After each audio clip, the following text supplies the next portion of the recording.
Steve, tell us what's going on. Here's your Skylink. This is an EF5 tornado with wind speeds of 321 miles per hour, but does this also look like an EF5? This is the enhanced Fujita scale. This is used when measuring tornadoes. Don't let it fool you. It may seem like it measures the tornadoes by their wind speeds, but you get that completely wrong.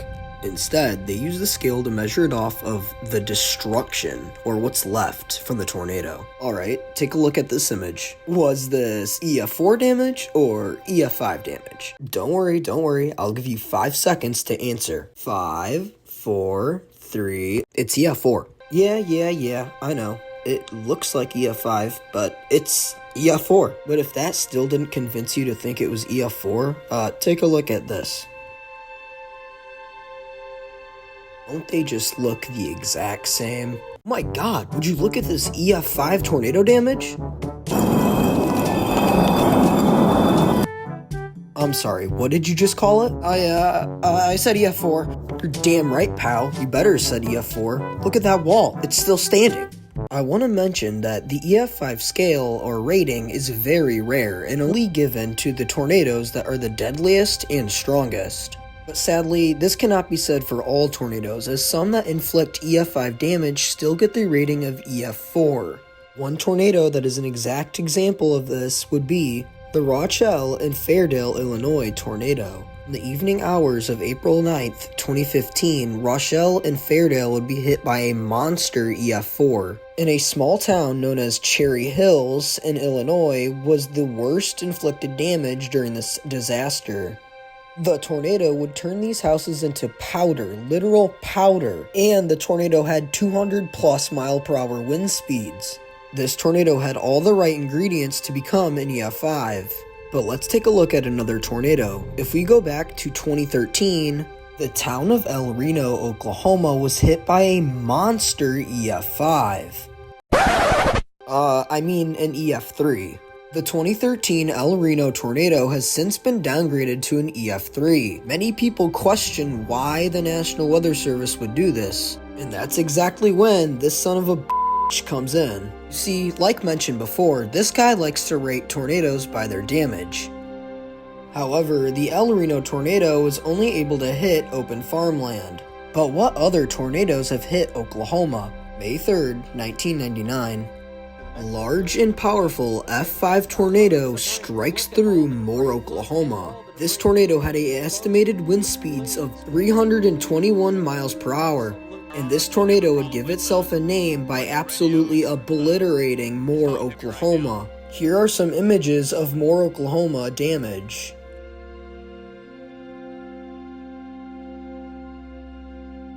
So you may be wondering, what's the difference between Moore and El Reno? Well, it's actually very simple. You see, El Reno was only able to hit farmland, whereas Moore was able to hit a huge city. This is where the major problem with the new EF scale comes in hand. If you were to have the 1999 tornado hit in open farmland, all it would do is scrub the ground, also known as ground scouring. And that's exactly what the El Reno tornado did. Now let's take a look at El Reno's wind speeds. Some say it had estimated wind speeds of 320 miles per hour. However, on the mobile radar scanning, it had estimated wind speeds of 315 miles per hour. Now combine that, 315 mile per hour winds plus severe ground scouring equals EF3 damage. Now do you see the problem? You see, the EF scale does not include ground scouring as damage, which is why the El Reno tornado got the rating it did. But it had 315 mile per hour winds, clearly EF5. So let's talk deeper into this. What other tornadoes had the same fate as the 2013 El Reno tornado? This is the April 15th, 2020 Bassfield tornado, another one that fell victim to the EF scale's horrible ranking.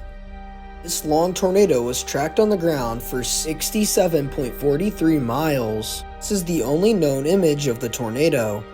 This tornado had some spots where there was EF5 inflicted damage. One home had its entire foundation swept off its feet. Even though this tornado had wind speeds of 190 miles per hour, clearly EF4, it had EF5 inflicted damage. But according to the enhanced Fujita scale, this tornado would have EF4 damage. This is the Ringgold, Georgia tornado, also rated an EF4. This tornado was one of the many tornadoes involved in the 2011 super outbreak. This tornado had a short-lived path, only impacting Ringgold, Georgia. Even though it had a short path, that did not stop this tornado from inflicting major damage. It's also worth mentioning that this tornado was the second deadliest in Georgia's history, just right behind the Gainesville tornado. Just like the Bassfield tornado, this tornado had EF5 inflicted damage, however had wind speeds of 190 miles per hour. Let's take a dive in some more recent tornadoes, some that have happened just these past 2 years. Image you're seeing right here is taken from the Rolling Fork, Mississippi EF4 from 2023.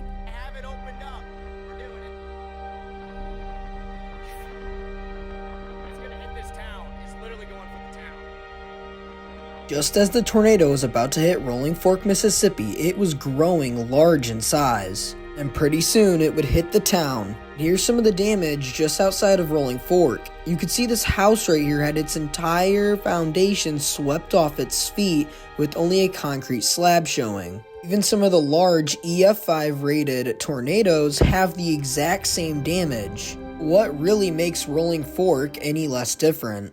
While it can be very frustrating to not give a tornado its proper rating, you have to remember that technology is advancing, causing the damage assessments to become more refined. Our understanding of these storms will become more evolved. One thing is certain, whether or not they reach the highest classification, tornadoes will always deserve our respect.